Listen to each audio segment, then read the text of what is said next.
Hello, it is Austin here from Plebdevs. I am recording this workshop today called Building Your First Lightning App.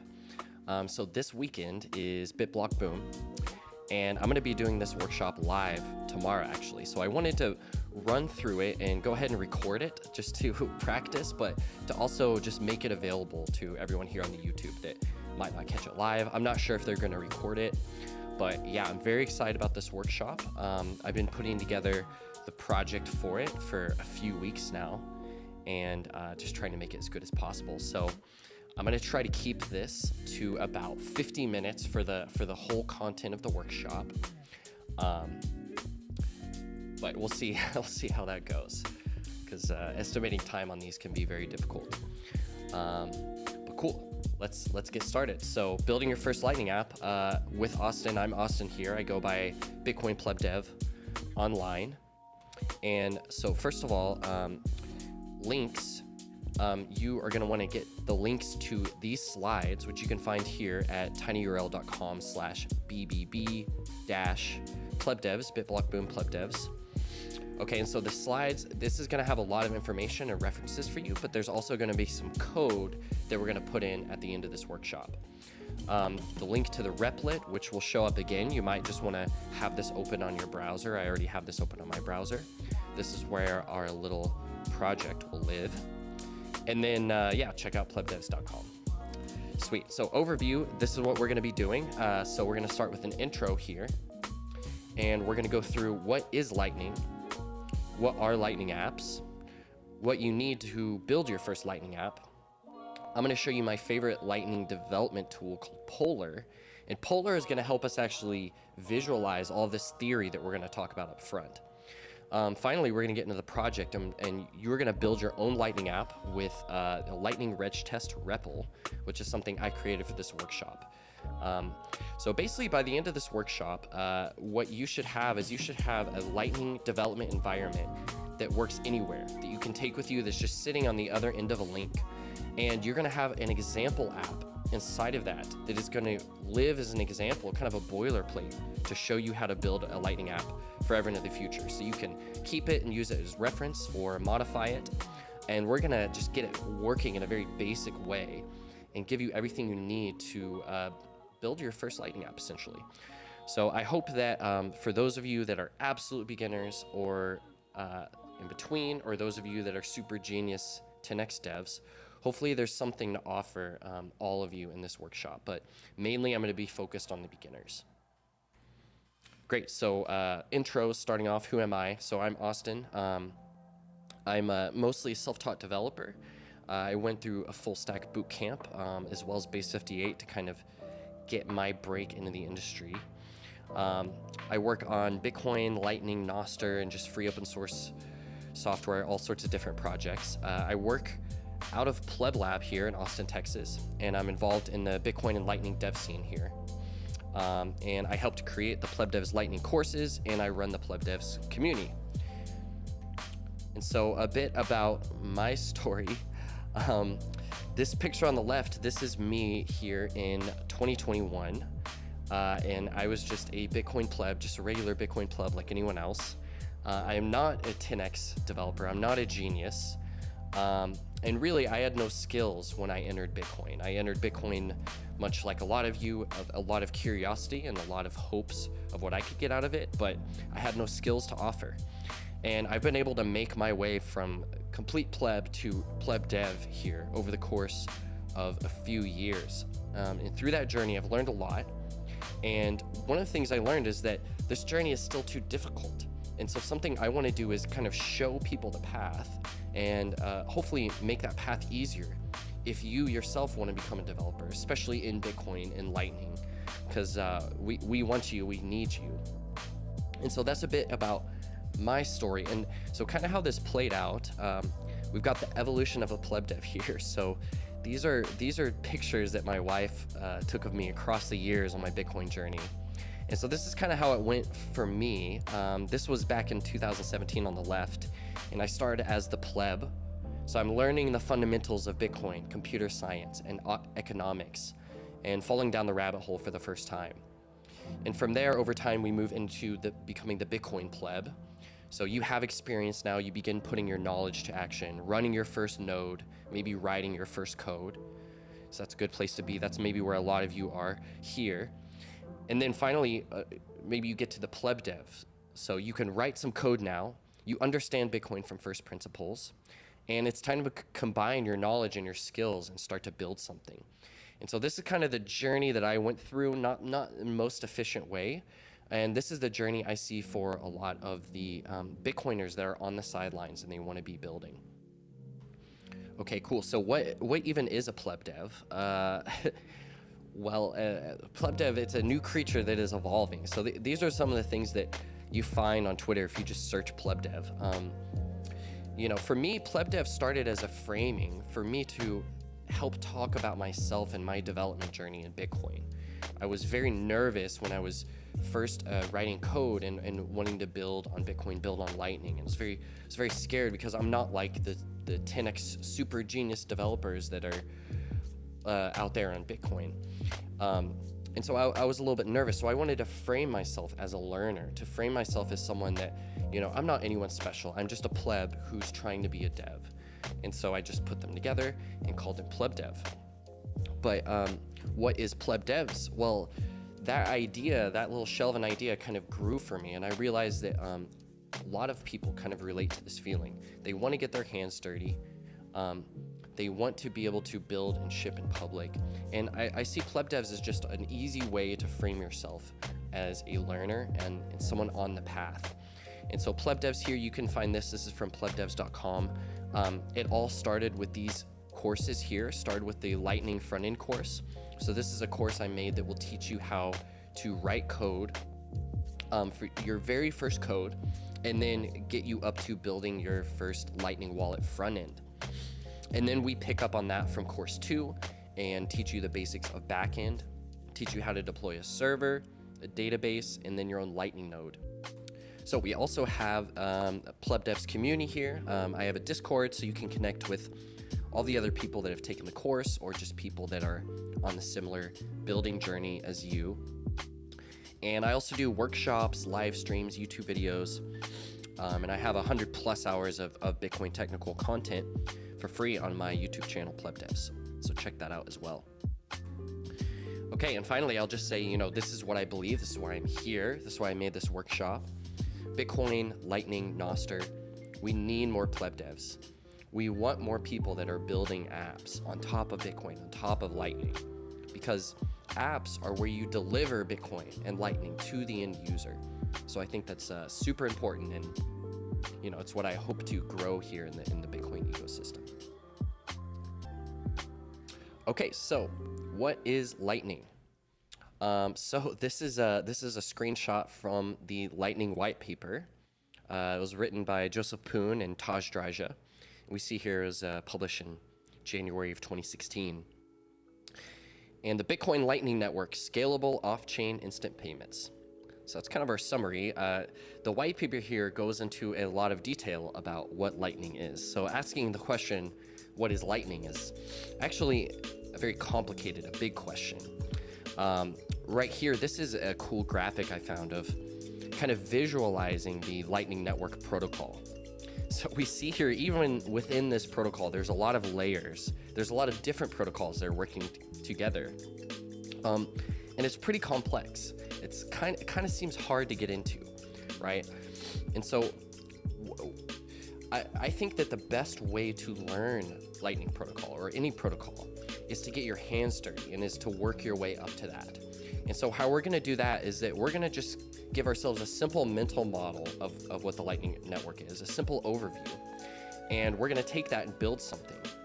And then once we have something working, once we are actually interfacing with our Lightning node, that is the invitation to start to learn more about the Lightning protocol, because you're going to have it right at your fingertips. And so that's something I've seen in myself and in others, and that's kind of the approach I like to take. So there's a lot of details with Lightning that we're going to kind of paper over today, but nonetheless, we will have a working Lightning app that we can continue to build on at the end.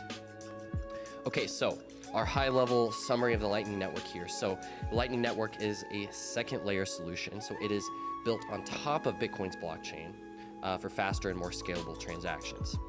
And it does this through off-chain transactions. So it enables payments between users without recording every one of those transactions on the blockchain, and therefore without paying the fees to get in a block, right? And then, so this allows for micropayments, allows for small instant transactions with very minimal fees, expanding the range of possible use cases for Bitcoin. So this is the thing that really excites me as an app developer. It's so exciting. Not only do we have hard money and great money with Bitcoin, but we have micropayments capability with it. We can send tiny, tiny fractions of a cent instantly at the speed of light, 1 million times a minute if we need to, right? So there's all sorts of use cases that open up with Lightning payments and just micropayments in general. And so this is something that you will know how to do from a developer standpoint by the end of this workshop. Okay, so more about what is Lightning. So we have Lightning nodes. It's a part of Lightning. So Lightning nodes are the network participants. They are the computers that participate in the Lightning network by running compatible software. Pretty simple. So they also route payments. Nodes help route transactions through the network by forwarding payments between channels. We'll talk about channels in a second. And then, of course, this is good for decentralization. A large number of nodes ensures the network remains decentralized and resistant to censorship and control by a single entity. Okay, so Lightning channels. So these are the roads that the payments travel on. So payment channels are temporary private channels. They can be private. They don't have to be private. Between users, and they allow for multiple transactions without requiring multiple on-chain confirmations. And so these payment channels are multi-signature wallets. So both parties in a channel have control over funds, and they each have their own keys, right? And then we have a network of channels. So these channels come together and form a network. So users can route payments through multiple channels, even if they don't have a direct channel with the participant or the recipient. So we'll see this in action a little bit further up. But let's walk through this mental model together of, I guess, the Lightning use case and how it'd grow from two people, Bob and Alice. So here I've got Bob and Alice, and Bob and Alice want to be able to pay each other pretty often, often enough to where they don't want to have to go to the Bitcoin chain every time. So Bob and Alice, they consider opening a Lightning channel so that they can fix this problem. So they do that. Okay. And so they open this Lightning channel. And so this Lightning channel, it's like we mentioned earlier, it's a multi-sig. It's a special kind of multi-sig. We don't need to get into that, but what's good to understand here is that both Bob and Alice, they have a key here. They each have equal control over this multi-sig. They're kind of managing it together.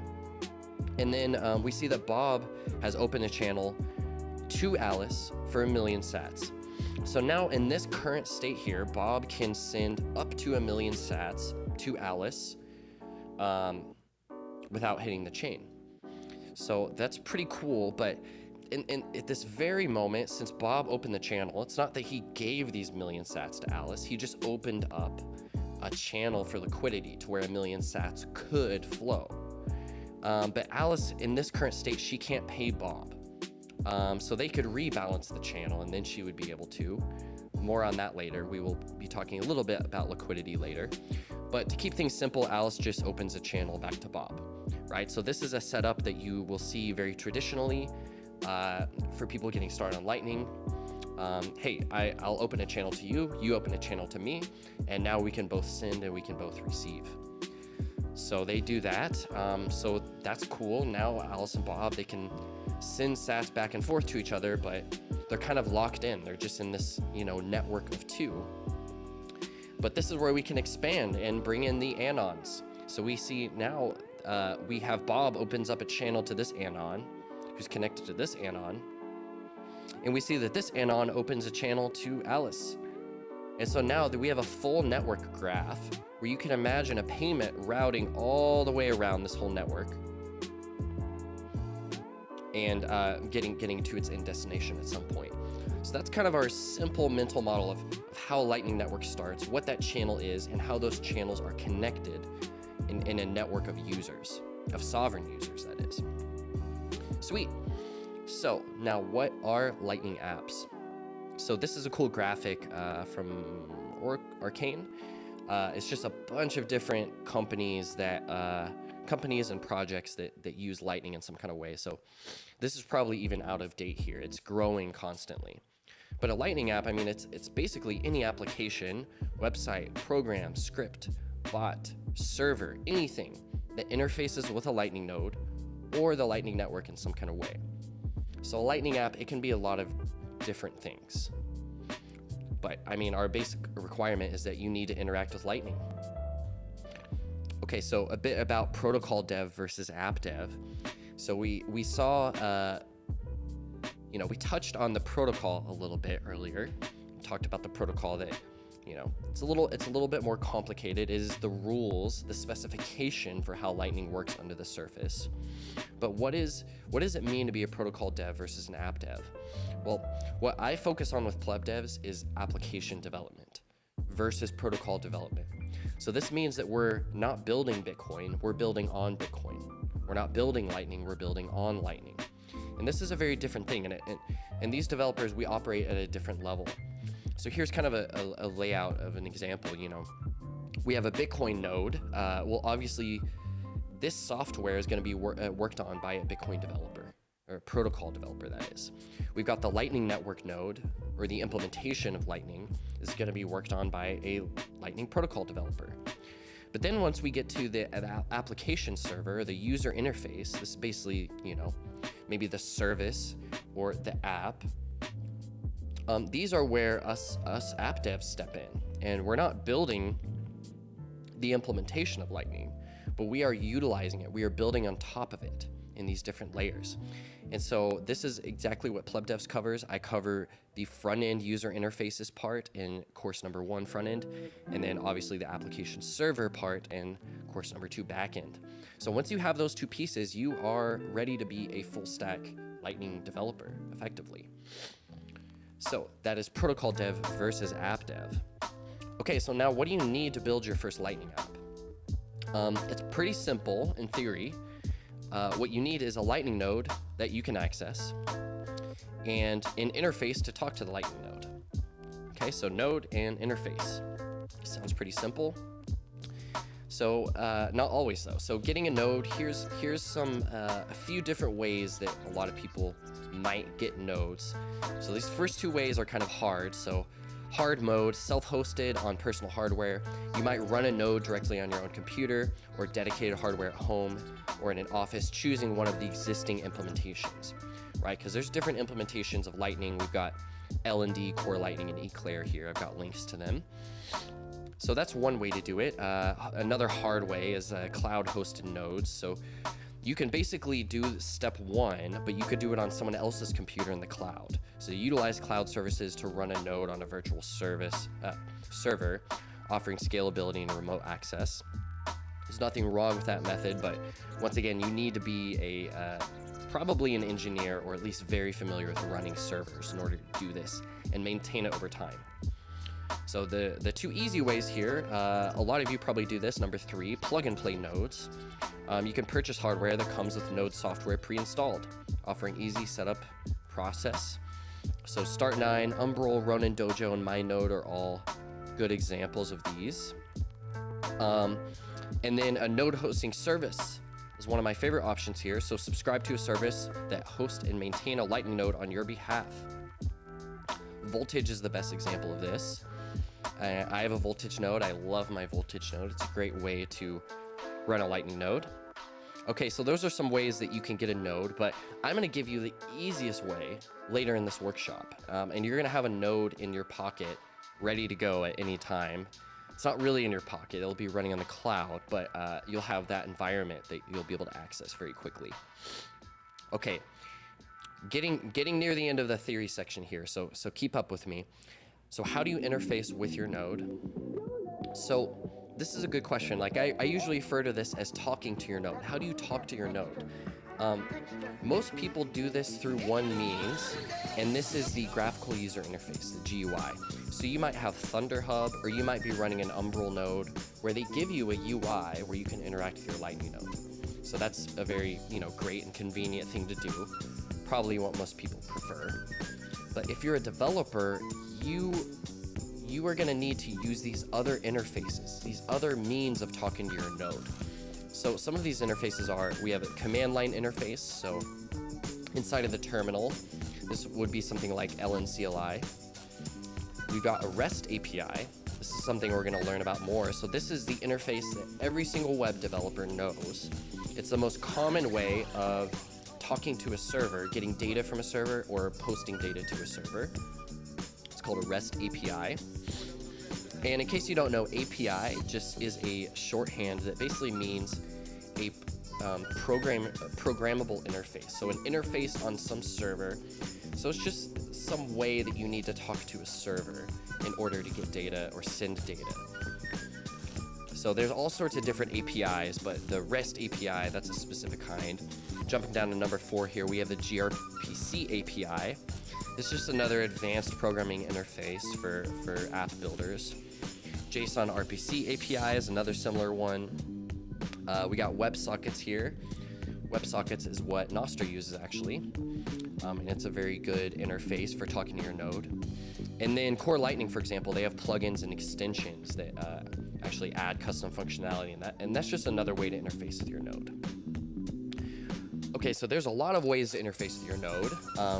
In this workshop, we're going to focus on the REST API because it is the most common, the most tried and true, and it's pretty simple to understand.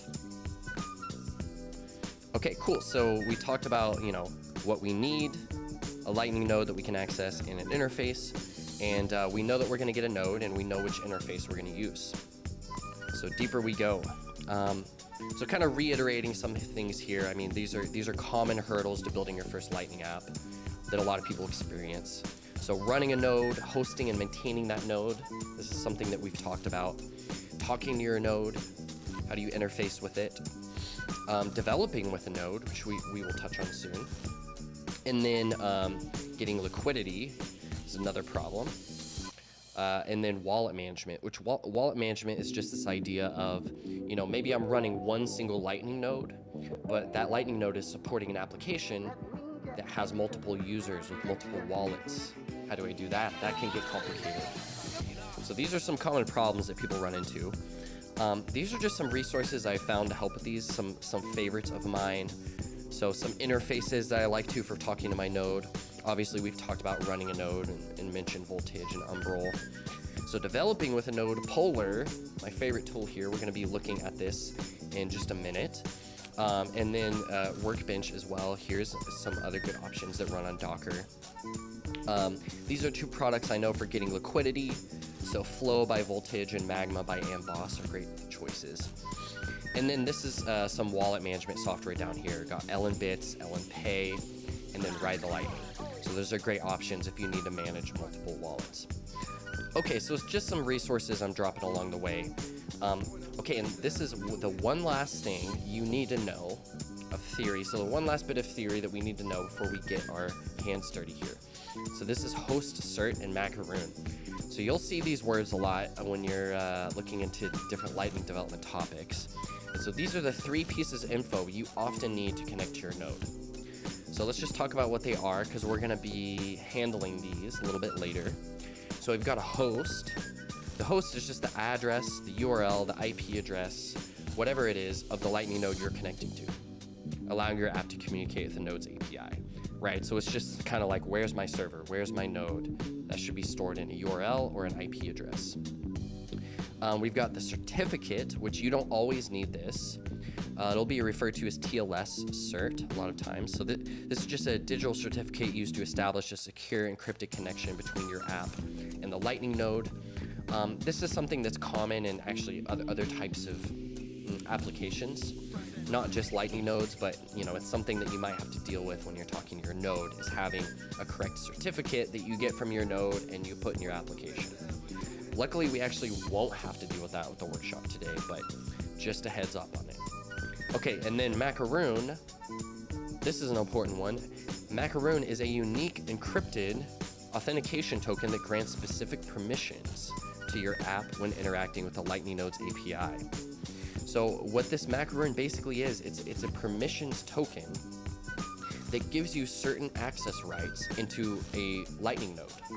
So for example, if I know the host to your node, I can't just call your node's API and then get you to pay me 1,000,000 sats. Like, no, I would have to have a macaroon, a token that says I have permission to send funds out of this node. I might have a macaroon that only lets me send money into the node or something like that. So the macaroon is just the permissions token, and the way that you can define it for multiple different, user types. You might have an admin token, and you might have a read-only token. Okay, and so those are the final 3 pieces you need to connect to your node. Okay, now let's see all of this theory that I've just talked about. We're gonna see basically all of this in action and live with my favorite development tool, my favorite Lightning development tool, which is called Polar. So let's get into the Polar demo here. I am gonna need to open Docker Desktop to get this started. Yes, Polar is something I highly suggest that you install locally. You can find it at lightningpolar.com. But this isn't great for a live workshop because it takes like an hour for you to install this. So I figured I would just show you my quick and dirty run through, and then just highly encourage you to use this when you get home. And hopefully this will bring all of the concepts that we went over a little more to life. Okay, so with Docker up and running, I can open Polar here.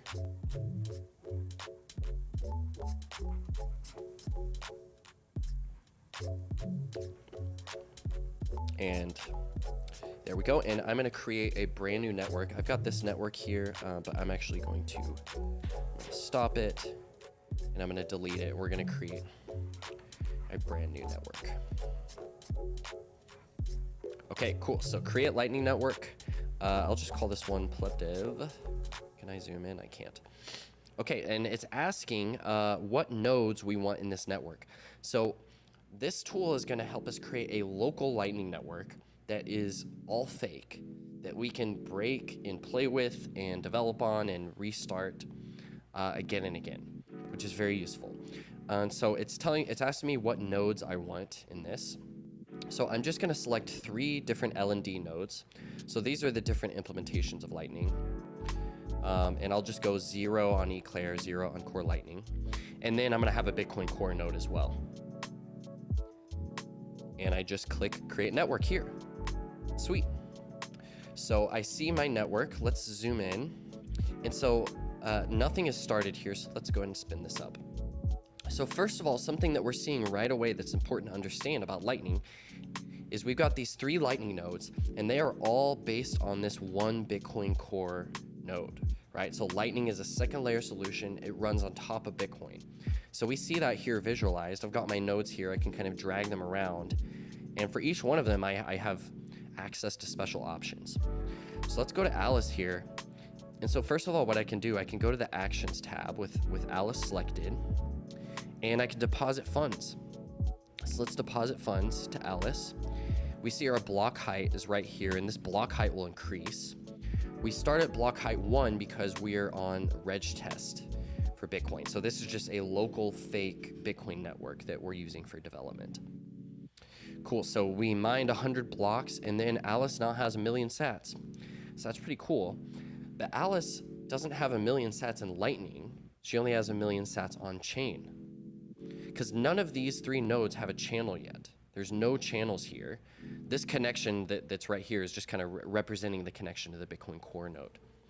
So this is another important thing to notice. Our Lightning node here has an on-chain wallet, but that on-chain wallet is just only to facilitate the ability to then open a Lightning channel, to have a Lightning wallet balance. So that's something important to know. But what I can do now with Alice is I can go and I can open a channel, open an outgoing channel to Bob for 250,000 sats. That works. let's do this. Okay, cool. And so now we see Alice's on-chain balance has gone down here, but she has a lightning balance now of however much is in this channel, 250,000 sats. Okay, but this channel, so Alice opened this channel up, but she didn't give the 250,000 sats to Bob. She just opened up that pathway of liquidity, right? So Bob currently cannot send to Alice. He can only receive from Alice. But let's see what happens here. What happens if I'm gonna have Bob create an invoice for, let's say, 100,000 sats. So it's a significant portion of the channel. I'll copy that invoice, and then I'm gonna go over here to Alice. I'm gonna have Alice pay this invoice. Okay, and look what happened here. So after Alice paid this invoice, the color of this channel is different. So liquidity shifted in this channel. So now Bob has 100,000 sats on his side of the channel, represented by this blue, and then Alice has 150,000 sats. Very cool. So we see that flow of liquidity and how it can shift, kind of like an abacus, back and forth within the channel. So let's do one last little demonstration here of the network effect of Lightning. I'm gonna have Bob open an outgoing channel of 250,000 sats to Carol.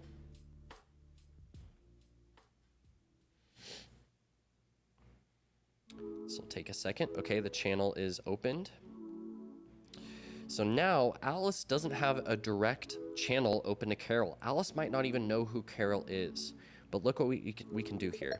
I'm gonna have Carol create an invoice for, let's do 100,000 sats again.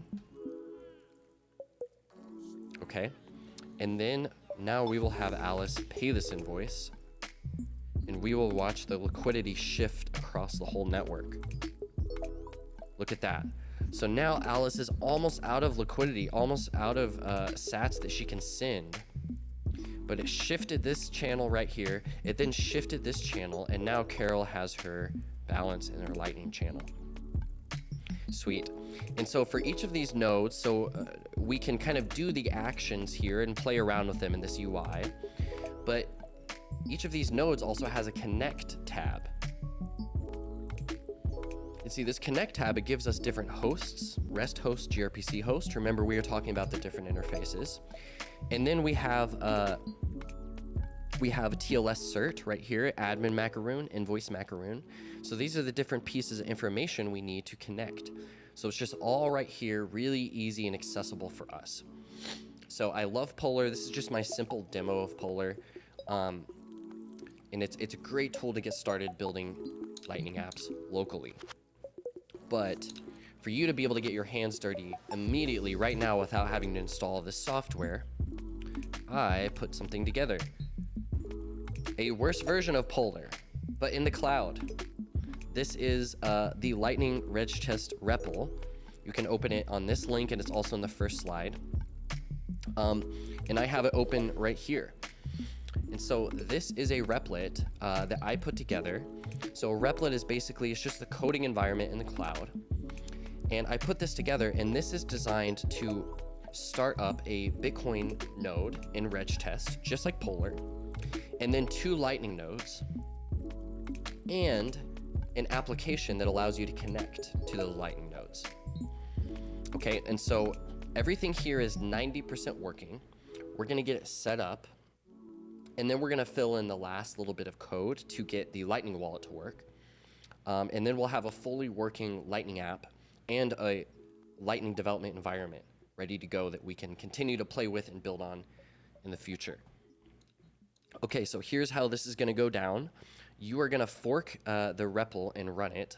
So when you go to this page, you're actually gonna have to fork it first and then run it. And I believe you'll have to create an account to do that. So you're gonna get your own version of the REPL so you can run it and have your own little Lightning Network environment. First, we are gonna go into the app that spins up, and we're gonna connect to node number 1 in our app. We're then gonna open up another tab. We're gonna connect to node number 2 in our app.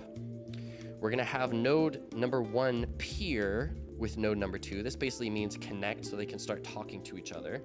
So this is a step that happens before you open a channel.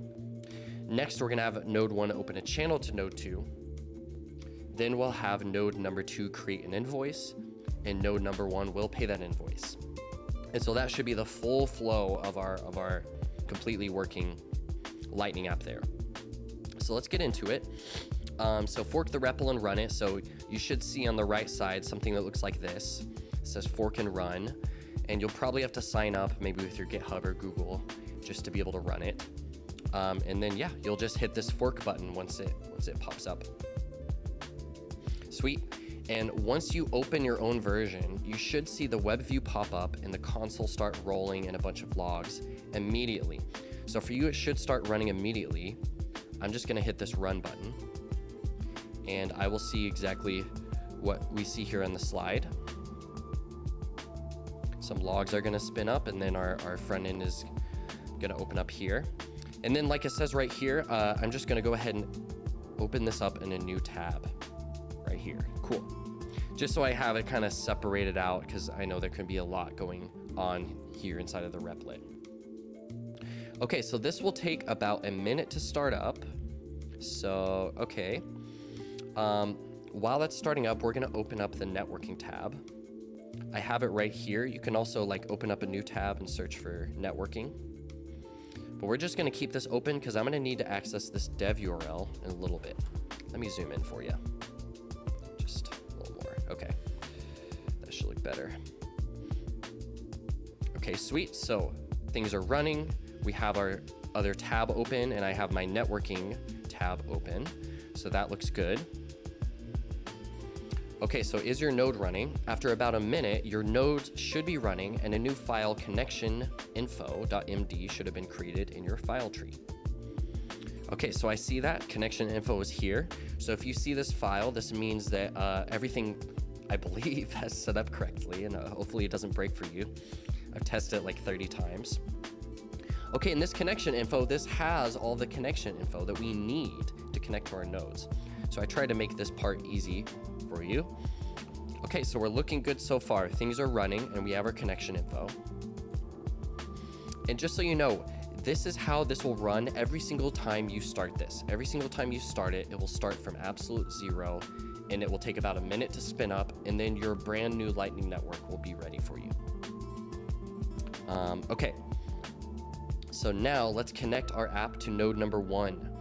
We're gonna be given 3 fields here: host, port, and macaroon, and we're gonna fill them out with the info. So let's do this. So I'm gonna click connect to my node, and I see it's asking me, let's zoom in here, to put in my host, my port, and my macaroon. So first of all, for host, we are going to grab this dev URL that's in the networking tab, and I'm gonna copy it. I'm gonna paste it in, and just remember to remove the slash at the end. I really wish they didn't put the slash there, but this URL is generated dynamically based on your replit. So I don't know exactly what it's gonna be, so you're just gonna have to copy it from here to make sure that you get rid of that slash. Next, we'll need the REST port for our node number 1. So we've got node number 1 up here, and then node number 2 down here for our connection info. So the REST port is 8080. So I'll put 8080 in right here. And then now I need to put in my macaroon. And so I'll just copy this whole hex encoded macaroon right here for node number 1. And connect. And there we go, we are connected. So it's showing us some info here. We're connected to LND node 1. This is our pub key right here. And we see we have an on-chain balance of just, I don't even know, an insane amount of Bitcoin. But we have 0 Lightning balance. Sweet, so we are connected to node number 1. So next, what we're gonna do is we're gonna duplicate this tab and open up another instance of our app, keeping this one open. And then in the second one, we're gonna connect to node number 2. And we're gonna go through the same process. So I'm gonna grab the dev URL right here, remove the slash. I'm gonna grab the port from down here, which is 8099. Put that in, and then finally the macaroon for node number 2.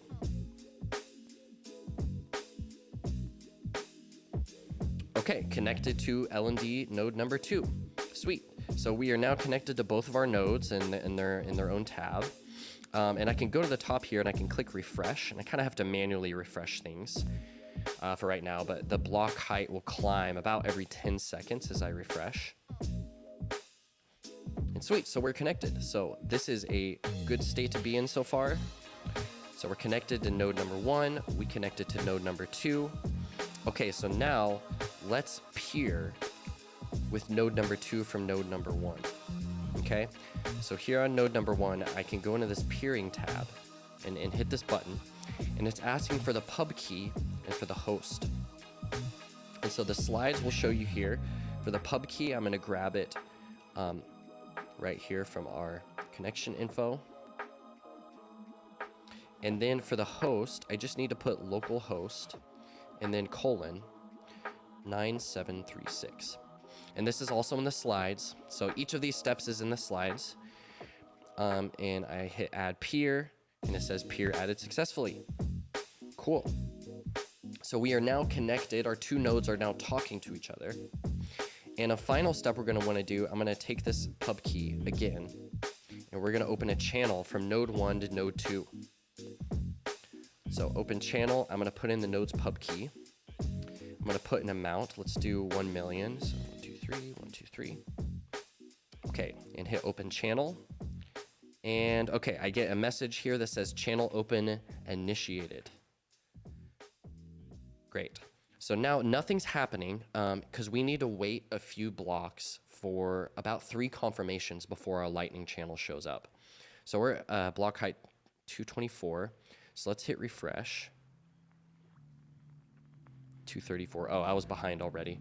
So probably on block height 235 or 236, we should have our channel show up here. And the blocks are rolling by every 10 seconds. That's kind of how my project is set up. Refresh. Okay, there we go. So we now see a channel here. We have a channel ID, and there's a local balance and there's a remote balance. And if I go and refresh this node, we see channel ID. Local balance is 0. Remote balance is 996,000. Sweet. So our channel is here. Both of our nodes are detecting it. So that's amazing. So we are almost all the way through. But we want to get the Lightning wallet to work now. This is the final step. I want node number 1 to be able to pay node number 2 here. This is the final step. So jumping back into the slides. So we went through all of these steps. We opened up our channel. Great. And then our 2 nodes are connected and they have a channel. So this is our current state. Awesome. So now let's get the Lightning wallet to work.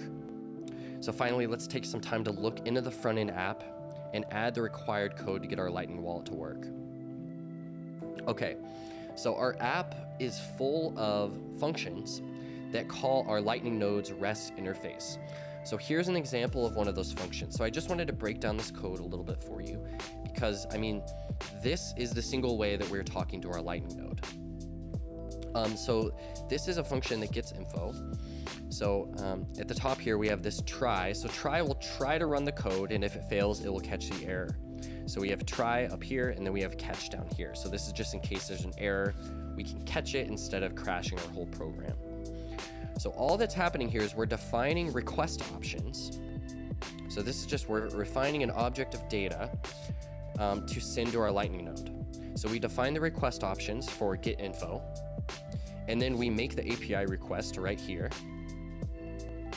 And then we log the response that we get back in the console. And if we have the response.data, then we set it to our connected node. Okay, so that's just an example of how these API calls are. So, you know, we try to make this request to the server. If it comes through, we set the data of that request. If it doesn't, then we get an error and we alert it. That's essentially how all of these blocks of code are working. And so each of these functions is also described in full in the L&D API docs. Okay, so we can check out the API docs right here. I can click on this link. And so if I go into get info here, I can see, so we have the different interfaces, and it tells me exactly what I need to pass in and what I can expect to get back. with code examples and everything. So this is everything that you get back from this response, and there's kind of a detailed description of each field that you get back and what type it is. And so this is very cool, because once you start to talk to your node very simply, you can start to dig into these details, and these details is where you can really start to grok and understand the Lightning protocol at a deeper level. So every way that we're talking to our node in this project, it is in the Lightning docs here, the LND API docs. So you can use that as a reference. Okay, back into our REPL. So the front end here, this is where our app is. I'm gonna click into source and then app.jsx. And so this is the top level of our app. And really we see that there's just a bunch of these functions. We have one to connect. We have get info right here. And I put links to all of the associated methods above the function, so you can find it and see exactly how it's done. Yeah, so we've got get info down here. We've got load channels, load channel balances, load on chain balance. So all of this code is already here. It's working, and it's full of these comments, just so you can kind of see what's going on. But the Lightning wallet, this is the one area where we're going to need to work the most. Really, we just need to fill in these two functions. So this component, I filled it full of comments. So this can be kind of your tutorial component. If you never worked with React or JavaScript at all before, I'm kind of using these comments to try to explain what's going on throughout this whole file. And everything else in the rest of the app, we only have a few other components, is extremely similar. So if you can understand the Lightning wallet.jsx here, then you'll be able to understand basically anything else in the app. Okay, so this is a bit of our front end and what we have here. For those of you that are a bit more advanced, this is kind of what's going on in the background. I have this shell script that's kind of long, I guess not super long, called start nodes, and then I have reset nodes. And so start nodes here, basically, I have a bunch of configuration files for LND and Bitcoin predefined. And so all that start nodes does is it pulls in those configuration files and it starts Bitcoin Core, it starts each LND node, it sets them up, it unlocks them, it shares the connection details. So it does all of this stuff and kind of in a single run. And that's all of what you've been seeing in the console here that's running by. So this is all of the logs from 2 Lightning nodes and a Bitcoin D node. So they all start up from scratch every time we run this start node script. And then I have reset nodes here, and this just resets everything every single time. So every run should be the same, and it should reset back to block 0 essentially each time. So that's kind of how the nodes are being spun up. I mean, there's a lot more being done here. There's literally like 12 ports that are being allocated. This was probably the hardest part for me setting this up. But that's the advanced stuff that you can dig into if you're more of an advanced developer. But if you're just a pleb dev, then you don't need to think about this. This environment should just be able to run for you every single time. Okay, let's go back into the app now, into Lightning Wallet, and let's put in our 2 functions that we need to create an invoice and to pay an invoice. And let's finish this out. So, this is the create invoice function that I have here in the slide. So we can just copy this and we'll paste it in here, and then I'll walk through it with you. Great. So just like before, we are trying and we are catching. Inside of our try, we're defining options here to post data to the invoices endpoint, which is defined in this link. So all the references here. Important thing I didn't mention, we're using, for every one of these requests, we're using our macaroon to authenticate with our Lightning node. So it's the same as before. We're defining options, we're making the response, and then we're trying to basically console log or alert the user to that new invoice that we created. We then set the form, so there's a receive form. We set it to where it's no longer showing, and then we set the amount that's required for creating this invoice. We set it to be nothing. Okay, cool. So the final function here, pay invoice. Copy it and paste it in a similar way. Save that. And this shouldn't have, everything should still be running. We should still be connected. Yeah. And the blocks are still rolling in. Beautiful. But we've added our two functions here. Okay, great. Now what I should be able to do is go to node number 2. And I'm going to click receive. And we're going to create an invoice. Let's create one for, let's say, 21,000 sats. Copy this right here, click OK. All right, sweet. And then we're gonna go to node number 1. We're gonna try and pay it. Okay, this is the final step. Let's see if it works. So I put in the invoice and I click pay invoice. Okay, and it tells us invoice is paid successfully. Here's the payment pre-image. It's just this thing that proves that we paid this invoice, basically. And I now see that I have a lightning balance. Oh wait, this is node number 1. If I refresh, okay, now node number 2 has a lightning balance of 21,000 sats. We see our channel is updated here below, local and remote balance. So we're seeing the balance of liquidity in our channel in a very ugly, I know this is a very basic UI here, but we are seeing that for a fact. And both of our nodes are in sync.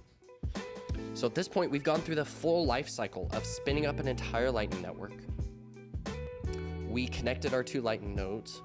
We opened a channel between them, and then we are able to pay between them. And I'm just at the end of my time here. So it is looking like, from a timing standpoint, this about worked out. So we did this, created an invoice on node number 2, paid it on node number 1, and we see that the wallet works here. And so that is essentially the final step in this workshop here. But what I want you to go away with, I want you to go away and feel empowered and take this app and play with it, expand it, improve it, turn it into something completely different. Whatever you can do, just treat this as a template and a boilerplate for an easy Lightning development environment that you now have and that you can use. And so great, I hope that this workshop here was informative for you. I hope it was fun, but most of all, I hope that this project is something that you can take and hopefully easily learn and be empowered by, and just keep running it and get some experience, and maybe even deploy your first Lightning app of your own. So sweet. That about finishes the workshop. We went through quite a bit here, but just keep these slides if you need to go back to them for reference. And of course, the code is up here. It'll live forever, and you can fork and copy it infinitely. So sweet. That is it. Building your first Lightning app. I would love to hear any feedback that you all have. And even more than that, I would love to see anything you make with this template. So please share that with me. And thank you so much for watching. And keep an eye out, because there will, as always, be more and more technical Bitcoin content on Plebdevs. So sweet. It's been fun.